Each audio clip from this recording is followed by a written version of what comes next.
So hello there, welcome to another episode of Fact Fiend Focus, where if you watched last week's episode, what we're going to be doing with this is just focusing specifically on one piece of media or pop culture that I either really like or really don't like, and either praising it or shitting on it. And this week it's the turn of The Force Awakens, which me and Brad are going to spend the next 10 minutes or so shitting just all over.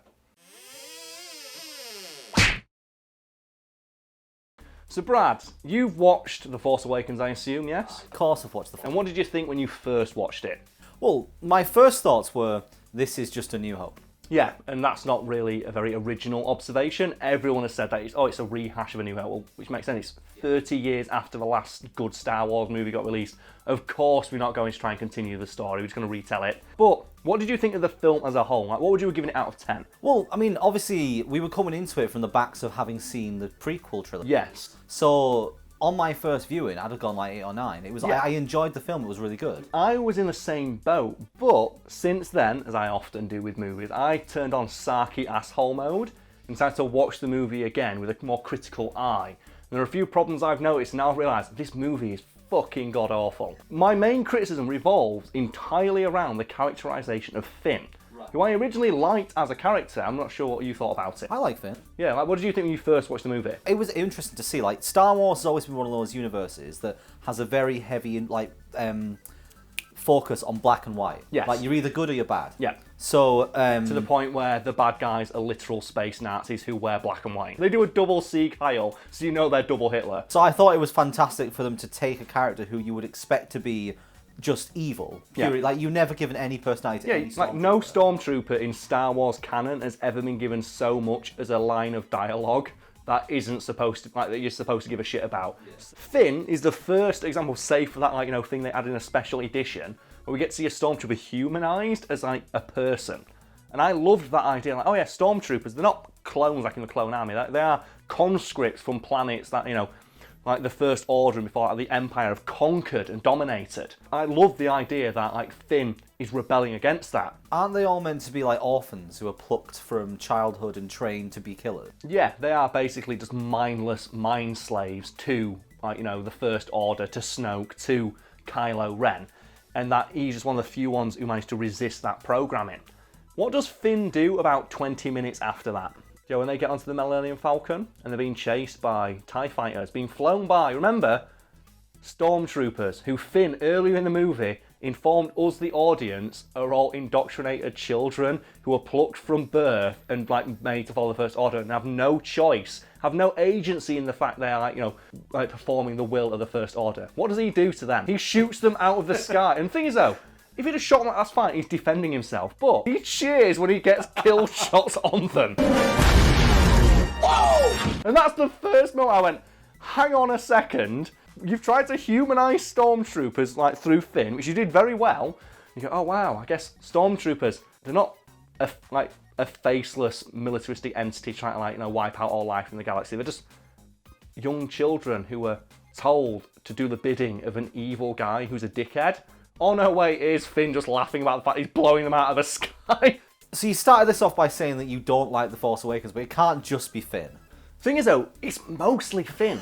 Because they try to push Finn as one of the main protagonists of the movie, like the good guy, alongside Rey and Poe Dameron. But he's such a dickhead, because later in the movie, like, he meets up with, the big dick OG that is Captain fucking Phasma. Do you remember what he does to Captain Phasma? Doesn't he threaten to put her in the garbage disposal? Is there a garbage chute?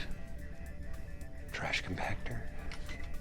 Yeah, there is. Yeah, and what's going to happen to the space station that they're on? I'm trying to blow it up. Yeah, they're trying to blow it up. So, like, he's going to kill, millions of people on board? He says he used to clean the toilets, basically, doesn't it? He says, I used to clean the toilets in, like, Snoke's throne room, which means he must know that some stormtroopers on the base he is about to blow up are just like him and were working stiffs, working in the fucking offices. He doesn't even give a second thought to the idea, I'm going to obliterate all of them And then, even though he knows everyone on that's going to die, he smiles about the fact he's going to feed Captain Phasma into a waste disposal, condemning her to a death, or she should be slowly crushed by giant walls of steel. But they want to humanise the stormtroopers and then kill literally millions of them at once. Stormtroopers were faceless. Like it's like the. Well, that's why they wear the masks. Yeah. They wear the masks so you don't feel bad about them getting shot. There's a great theory in film where if you want to have an enemy people don't feel bad about being killed, make them faceless or just make them objectively terrible.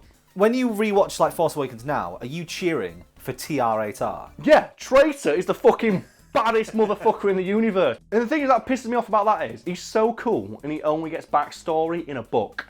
Because they explain in a book he was on Finn's regiment. Yeah, they were friends and that's why he's pissed off about it. Because Finn basically like abandoned them. I never understood why they didn't just make that Phasma. Yeah, that should have been Phasma. Would have made more sense for her to step onto the battlefield and go, he's mine. Yeah. Because, and again, that's another thing that ruins the movie for me, because they don't give the coolest character in it. Captain Phasma, it's Gwendolyn Christie, isn't it? And she's in the fucking movie, and they had her in the costume, and they don't let her do something cool. And they give it to a random fucking stormtrooper, and he's the coolest fucking guy, because he sees a lightsaber, a legendary weapon in a Star Wars. It hasn't been seen in like 30 years. Apart from That's another problem as well, it's 30 years later. It's like 30 years later, all the Jedi are a myth. Yeah, but Did you forget about the time a Jedi defeated evil robot Hitler? Yeah, make it so the Jedi aren't so well respected, because the Jedi are emotionless. I think celibate as well, they're not allowed to have kids, are they? Let's get away from Finn. I know, but he's emblematic of the problems with the film as a whole. But okay, yeah. Kylo Ren is probably the best part of the movie, to be fair. Like, Force Awakens, it's not a bad movie by any stretch of imagination, it's just there are problems with it that when you view them, make you realise this wasn't very well written. Like the whole thing with like trying to humanise stormtroopers while also killing millions of them, that sort of thing. But I think Kylo Ren is the one part of the movie I do like, because he's just like a snotty, bratty asshole who's got daddy issues. Who's no granddaddy issues. He wants to be Darth Vader, and he doesn't know why he wants to be Darth Vader. Like to the point where he wears a mask that like makes him sound more like Darth Vader, despite the fact Darth Vader needed it to live. And I love that idea because it's Tex from Superheroes did a bit about it, where it's like Kylo Ren messaging someone going, "Oh, why do you wear the mask? Oh, it's to be more like Darth Vader for intimidation." It's like, but Darth Vader needed it to live. And Kylo Ren's response is, "But being dramatic is my life." And I like the fact that Kylo Ren is not a great Sith Lord. I like the idea. It's the thing where I wanted to see in episode 3, Joe, where Anakin becomes Darth Vader. Yeah. One thing I wanted to see is Anakin getting used to being Darth Vader. I wanted to see him falling on his ass because he doesn't know how his legs work.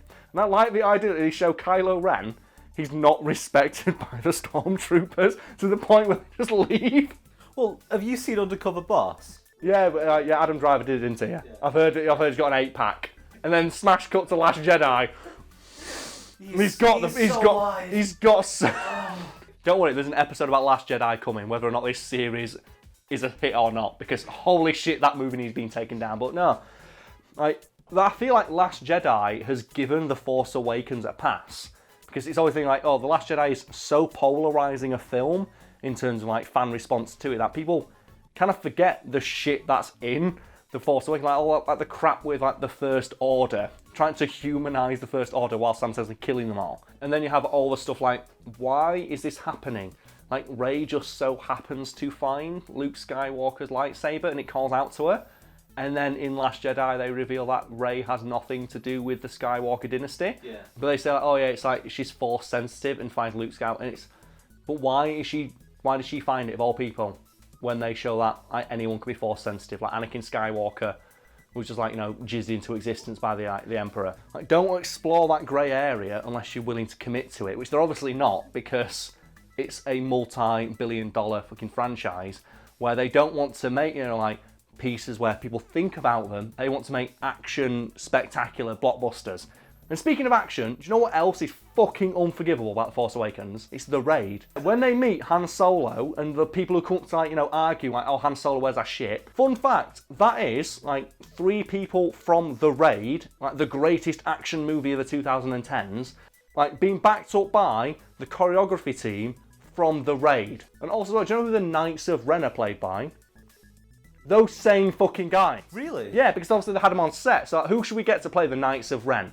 Oh, how about the guys from the Raid? I'm waiting for third movie. I hope they do a full like martial arts fight scene with the guys from the Raid as the Knights of Ren against Rey and maybe Finn. Like they imply he might be Force sensitive. Yeah, that's the one thing I don't dislike about the movie. Why can't Rey beat Kylo Ren, a trained Sith Lord, in a sword fight with no training?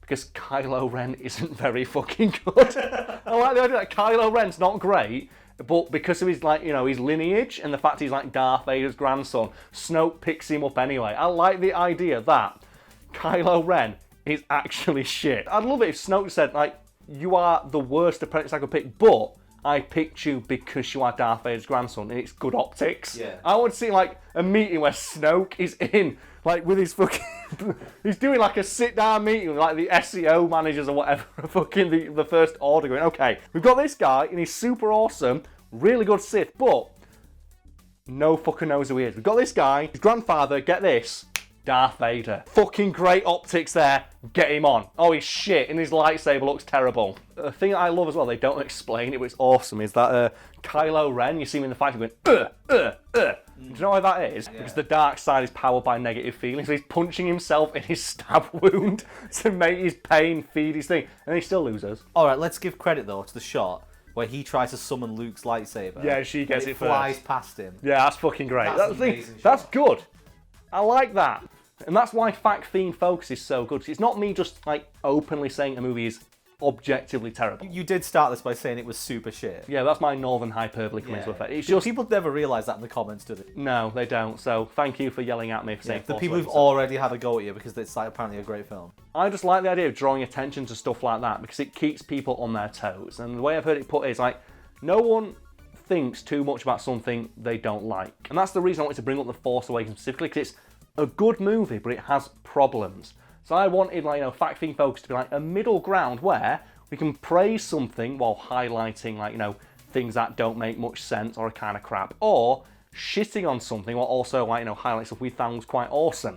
Yeah, something else we need feedback on as well is the previous video, the Warrior King one. Yes. I'd never seen the film, and I have seen this one. So the question is it more interesting for Karl to be having a conversation with me not knowing or knowing? Yes, because usually Brad serves an audience surrogate, but is it better if Brad doesn't know what we're talking about, or if he has more knowledge on the subject like with Force Awakens? Also, do people like the format of one, because the plan is one video, it's something I like and will praise, but highlight some inconsistencies, little things that annoy me.